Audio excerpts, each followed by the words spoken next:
Long ago, in the heart of Africa, there was a land called Viti.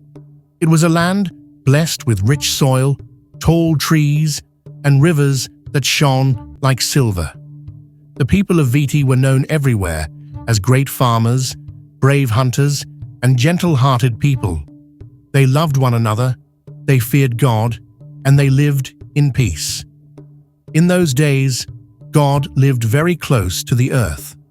The clouds hung so low that you could almost touch them.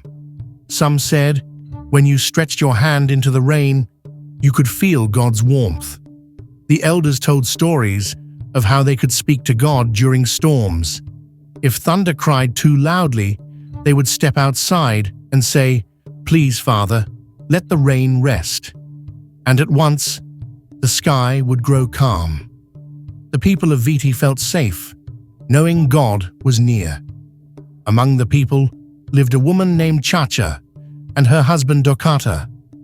They had children and worked hard every day. Dokata was a hunter, and Chacha was known for making the softest pounded yam in the village.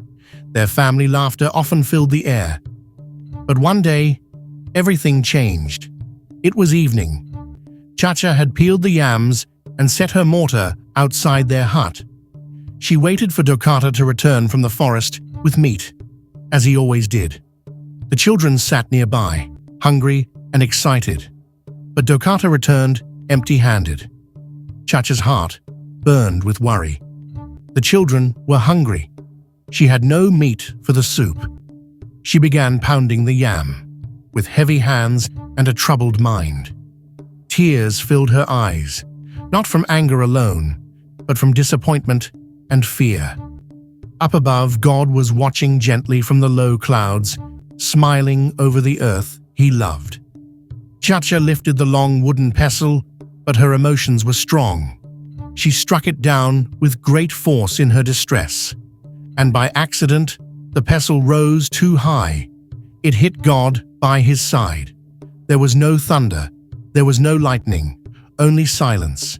God touched his side and looked down at the earth with sadness. He did not cry out or show wrath, but a deep sorrow filled his heart. He whispered, "They no longer see me with love, even in their pain." And slowly, gently, God began to rise, higher than the clouds, higher than the skies, until he disappeared from the sight of humans forever. That evening, the wind stood still. The trees stopped moving. The people felt something leave